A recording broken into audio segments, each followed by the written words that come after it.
यसमा धेरै कुराहरू त आइसकेका छन्। अब उद्यमीको तर्फबाट सेक्रेटरीले धेरै कुराहरू राख्नु भएको छ होइन। अब यो रोजगारीको क्षेत्रसँग सम्बन्धित भएर एउटा दिने कुराहरू अब चाहिँ रिलेटेड हुन्छ जस्तो लाग्छ। र यसमा मलाई लागेको चाहिँ अब मूल भनेको चाहिँ हाम्रो श्रम बजारको अहिलेको पनि समस्या भनेको चाहिँ एउटा उचित श्रम अभ्यास मर्यादित श्रम संस्कारै हो। किन भन्दा हामी त्यहाँ अहिले पनि कामलाई जुन ढङ्गबाट चाहिँ त्यो क्लासिफाई गर्ने गरेर ठुलो काम र सानो काम होइन, त्यो खालको एउटा श्रम संस्कारलाई चाहिँ हामीले कसरी बदल्ने र सबै काम भनेको मर्यादित काम होइन श्रम हो भन्ने खालको कुरो स्थापित गर्ने भन्ने नै अहिलेसम्मको कति चुनौती जस्तो लाग्छ। जुन कुराले संविधानले पनि संविधानमा चाहिँ लेखिएको छ, व्यवहारमा चाहिँ नि जति हुनुपर्ने त्यति परिवर्तन भएको छैन। विगतसँग हेर्दाखेरि केही हदसम्म परिवर्तन भएको होला। र अब चाहिँ अब हामीले जुन यो के अरे उत्पादनको साधन राखी स्वामित्व विस्तार गर्नुपर्छ भन्ने खालको जुन कुरा छ, त्यसको लागि चाहिँ नि अघि के अरे एमना दिदीले पनि भन्नुभएको छ यो जति पनि हाम्रा चाहिँ नि कोअपरेटिभहरू छन्, कोअपरेटिभहरूलाई चाहिँ उत्पादनमूलक क्षेत्रमा हामीले जबसम्म लगाउन सक्दैनौँ त्यो चाहिँ स्वामित्व विस्तार गर्ने भन्ने खालको कुरो चाहिँ सम्भव हुँदैन। त्यसले गर्दाखेरि कोअपरेटिभमा एउटा निश्चित अमाउन्टभन्दा बढी चाहिँ त्यसको कलेक्सन भन्छ भने त्यसले चाहिँ उत्पादनको क्षेत्रमा अनिवार्य लगानी गर्नुपर्ने भन्ने हिसाबबाट जान सकियो भनेदेखि चाहिँ यो स्वामित्व विस्तारको कुरा हुनसक्छ जस्तो लाग्छ। र अब हाम्रो प्राथमिकताको बारेमा त हामीले धेरै कुरा गरिसकेका छौँ। अब त्यो क्षेत्रमध्ये पनि मलाई चाहिँ के लाग्छ भन्दाखेरि पहिलो भनेको चाहिँ हाम्रो दैनिक जुन खालको चाहिँ आवश्यकता हो, आधारभूत आवश्यकतामा आत्मनिर्भरता हुने हिसाबबाट हामीले चाहिँ अब यो कृषिमै जाँदाखेरि पनि त्यो हिसाबबाट चाहिँ सोच्नुपर्छ भन्ने खालको लाग्छ। र यो चाहिँ जुन सामाजिक न्याय आधारित उपभोग प्रणालीलाई कसरी संस्थागत गर्ने भन्ने खालको कुरा पनि हाम्रो विचार चुनौती हो जस्तो लाग्छ। अब हाम्रो शिक्षा स्वास्थ्य रोजगारी होइन उत्पादन व्यवस्थापनका कुराहरू हामी गरिरहेका छौँ। तर अब शिक्षालाई अहिलेसम्म पनि अब बेला बेला हामीले भन्ने गर्छौँ हाम्रा शिक्षण संस्थाहरू भनेको चाहिँ बेरोजगार उत्पादन गर्ने ठाउँ हो भन्ने छ भने त्यसलाई हामीले रोजगारीसँग कसरी जोड्ने, इन्टर्नसिपको जुन खालको कुरा आएको छ त्यो इन्टर्नसिपलाई चाहिँ हामीले एउटा जस्तो आधारभूत शिक्षा भनेको चाहिँ अनिवार्य गर्ने, त्यस पछाडि चाहिँ अकुपेसनलमा जाने भन्ने खालको कुरा छ भनेदेखि त्यो बेलादेखि नै उनीहरूलाई अलिकति चाहिँ नि यो गरिखान सक्ने खालको सिप कसरी दिने भन्ने हिसाबले चाहिँ हाम्रो एजुकेसन सिस्टमलाई पनि हामीले अलिकति त्यो हिसाबबाट चाहिँ सोच्न जरुरी हुन्छ होला जस्तो लाग्छ।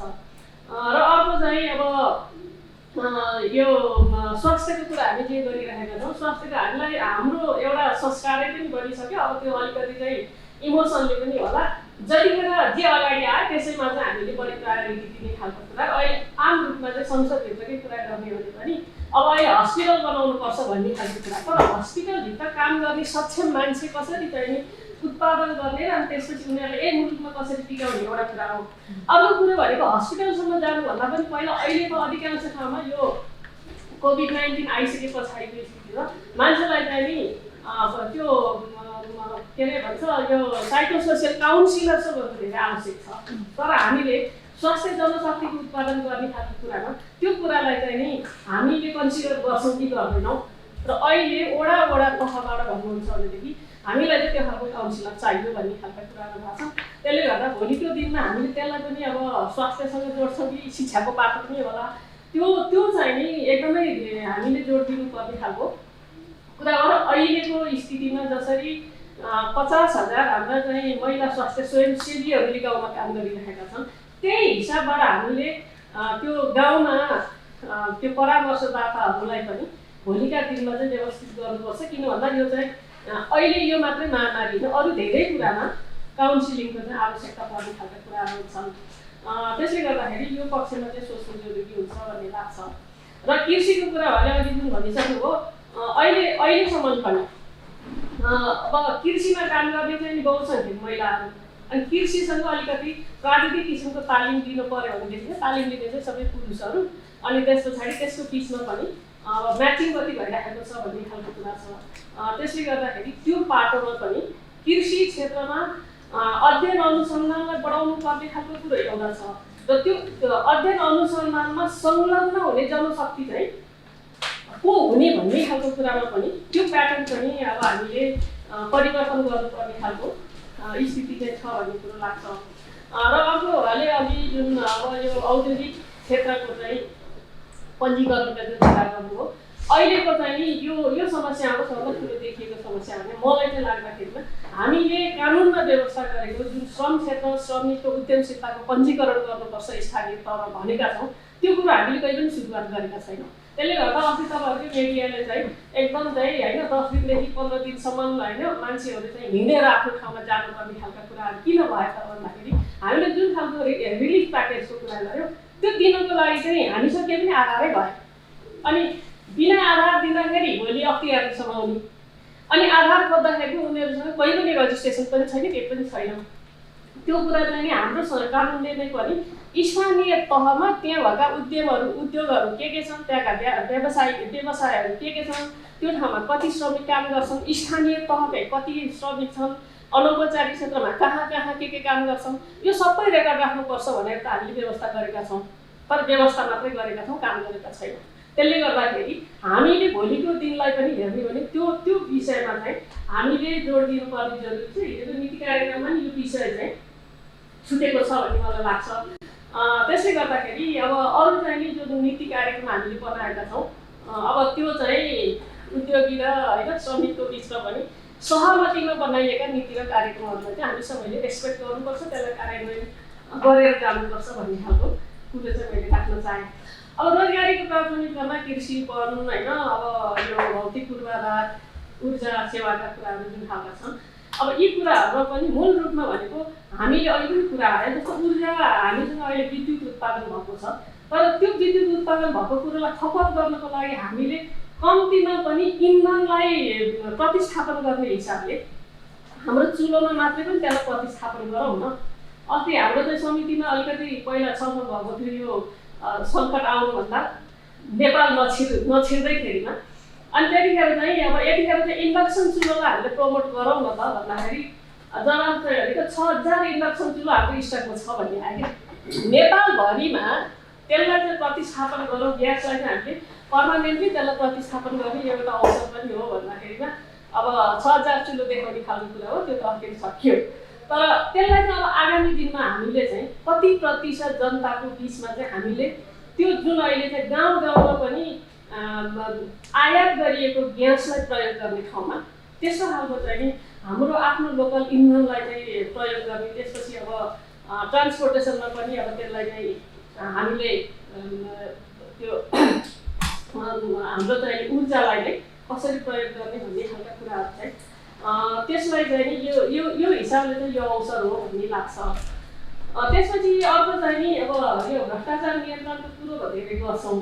अब हिजो पनि त्यही कुरा आउने बित्तिकै अलिकति हल्ला पनि भएको थियो हाँसोको होइन भने यसमा पनि एउटा हामीले अलिकति चाहिँ नि यो विद्युतीय कारोबारलाई यतिखेर चाहिँ अस्ति त एउटा अवसर पनि थियो किन भन्दा अहिले त पैसा नोटबाट पनि चाहिँ यो के अरे भाइरस सर्छ भन्ने खालको कुरामा हामीले अलिकति त्यो कारोबार चाहिँ नि सामान्य एउटा किराना पसलसम्म पनि त्यो कारोबार गर्न सक्ने खालको हुन्छ। अहिले त अधिकांश मान्छेको आफ्नो स्मार्टफोन हुँदाखेरिमा अलिकति ट्रेन गर्ने त्यो सम्भावना छ त्यसले चाहिँ यो त्यो पाटोमा पनि योगदान गर्न सक्छ जस्तो लाग्छ। अब कृषिको कुरा हामीले गरिराख्दाखेरि अध्ययन अनुसन्धान आदि इत्यादि त छँदैछ तर मल बिउ र विषादी र औजार चाहिँ हामीले आफ्नो उत्पादन कसरी गर्छौँ त हिजोकोमा यो मल कारखानाको कुरो चाहिँ आए जस्तो मलाई लाग्दैन। हामीले अब त्यो चाहिँ नि जैविक उत्पादन भनौँ अथवा जे भनौँ यसमा त हाम्रो कम्पोस्ट मलका नि कुरा होला रासायनिक मलका नि कुरा होला बाहिरबाट सबै मल ल्याएर हामी आत्मनिर्भर हुन्छौँ भन्ने खालको कुरा मात्रै होइन। त्यसले गर्दाखेरि यो कृषिको चाहिँ पुरै साइकल हामीले कसरी गर्छौँ भन्ने खालको कुरोमा चाहिँ हामीले त्यो साइकललाई नै रेस्पोन्स गर्नुपर्छ र त्यसले गर्दा उत्पादन भइसके पछाडि बजारीकरणको कुरा छ त्यसको भण्डारण प्रशोधनका कुरा चाहिँ अहिले सबभन्दा ठुलो समस्या चाहिँ देखिएको बाटोमा दुध किन फालिन्छ बाटोमा चाहिँ नि होइन कृषि उत्पादन किन फालिन्छ भन्दाखेरि त्यसको भण्डारण र त्यसको अल्टरनेटिभ चाहिँ नि होइन सदुपयोग कसरी गर्ने भन्ने खालको हाम्रो समस्या हो। त्यसले गर्दा त्यो चाहिँ स्थानीय तहसम्म पनि त्यसलाई चाहिँ हामीले व्यवस्थापन गर्ने हिसाबबाट जानुपर्छ भन्ने लाग्छ। अब यो अब कतिपय ठाउँमा अहिले सुरुवात पनि गरेका छन् स्थानीय तहले होइन यो श्रम ब्याङ्कहरू स्थापना गर्ने खालको कुराहरू त्यसलाई चाहिँ हामीले नेसनल लेभलमा नै अलिकति एक्सपर्ट कसरी गर्ने भन्ने खालको कुरामा अब यो सिपमूलक तालिमको हिजो एक्जाम प्रणाली भन्ने चाहिँ आएको छ तर तर अब एकद्वार प्रणाली भनेको नि अहिलेकै सिटिभिटीको त्यो केन्द्रबाट जे तालिम दिन्छ त्यही तालिम चाहिँ नि एकद्वार प्रणाली गरेर त्यसले काम गर्दैन भन्ने चाहिँ कुरा छ। किन भन्दा उद्यमी साथीहरूले अस्ति हाम्रो समितिमा आएर पनि उहाँहरूले चाहिँ भन्नुभएको थियो अहिले दिएको सिप त्यहाँबाट सिकाइने सिप र बजारको आवश्यकताको बिचमा चाहिँ म्याचिङ छैन।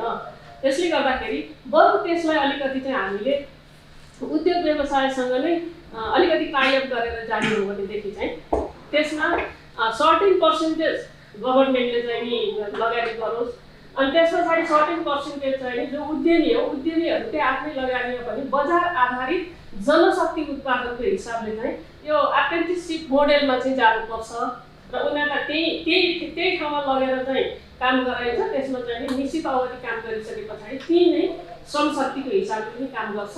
त्यो मोडेलबाट नजाने भने अहिलेको जुन सिटिभिटी लगायतका हिसाबबाट दिएको जुन खालको तालिम छ यसले चाहिँ नि बजारको आवश्यकता मिट गर्दैन भन्ने खालको कुरो छ र त्यसलाई हामीले अलिकति चाहिँ नि त्यो हिसाबबाट सोच्नुपर्छ। हिजोकोमा यो अलिकति राम्रोसँग नीतिमा सम्बोधन भयो जस्तो मलाई लाग्दैन। र अर्को चाहिँ मान्छेहरूको त भन्दा अब हामी धेरै स्वाभिमानी नागरिकको कुरा त गर्छौँ। मलाई लागेको चाहिँ स्वाभिमान भनेको कम्तीमा म मेरो क्षमतामा बाँच्न सक्छु भन्ने आत्मविश्वास र त्यो सिप भएको नागरिक उत्पादन गर्ने खालको कुरा नै होला।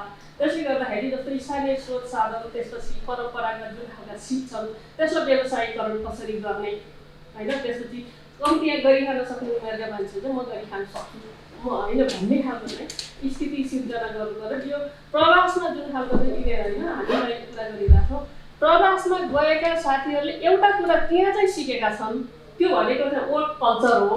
काम गर्नुपर्छ काम गर्दाखेरि सानो होइन भन्ने खालको कुरो सिमाना काटेर गएपछि चाहिँ नि त्यसलाई उहाँहरूले अपनाउनु भएको छ। तर फर्केर आइसके पछाडि हाम्रो समाजको जुन खालको चाहिँ त्यो हिजोदेखिको जुन ट्रेडिसनल मूल्य र मान्यता हो त्यसको कारणले आएर फेरि यहाँ त्यो वर्क कल्चर चाहिँ उहाँहरूले भित्राउन सक्ने खालको स्थिति छैन। यसलाई हामीले सम्बोधन गर्न सक्यौँ भने प्रवासबाट आएका पनि घरवासमा भएका श्रम शक्तिलाई पनि हामीले सदुपयोग गर्न सक्छौँ। अब त्यसो गर्न सकेनौँ भनेदेखि चाहिँ फेरि पनि यो वर्क कल्चरै हो मलाई चाहिँ मूल रूपमा लागेको दुईवटा कुरो। एउटा भनेको सिपको कुरा हो अर्को कुरो भनेको चाहिँ हाम्रो वर्किङ कल्चरको कुरा हो। त्यो दुईवटा कुरालाई चाहिँ हामीले म्याचिङ गर्नु पर्यो र त्यो बजारले आवश्यकता ठानेको सिपलाई हामीले प्रमुखताका साथ होइन उत्पादन गर्ने खालको कुरा गर्नु पर्यो। र अर्को चाहिँ कृषिको कुरामा जस्तो हामी चाहिँ नि जस्तो हिमाली क्षेत्रमै भन्ने भनेको कुन ठाउँमा कस्तो खालको खेती हुन्छ र त्यसलाई उत्पादन भए पछाडि कम्तीमा स्थानीय सरकारले जिम्मा लिन्छ र त्यो स्थानीय सरकारले कलेक्सन गरेको जति पनि उत्पादन छ त्यो चाहिँ प्रदेश र सङ्घीय सरकारले चाहिँ जिम्मा लिन्छ भन्ने खालको स्थितिमा हामीले पुर्याउन सक्यौँ भनेदेखि उत्पादन गर्ने कुरोमा चाहिँ नि धेरै समस्या हो जस्तो लाग्दैन। अब त्यसको लागि बिउ मल होइन औजारको कुरा चाहिँ व्यवस्था गर्नु पर्यो।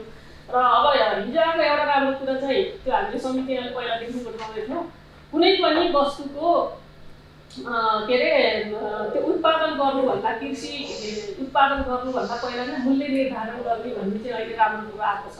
नत्र भने बारीमा चाहिँ नि होइन खेता चाहिँ नि उखु ढल्ने बेला भयो अनि त्यस पछाडि बल्ल निगोसिएसन गर्न थाल्ने खालको कुरो धान काटिसक्यो अनि त्यस पछाडि मूल्य निर्धारण गर्ने खालको जुन खालका कुरा थिए यो चाहिँ खेती लगाउनुभन्दा पहिला नै त्यसको उत्पादनको मूल्य निर्धारण भन्ने खालको कुरा चाहिँ आएको छ। यो चाहिँ राम्रो कुरा छ।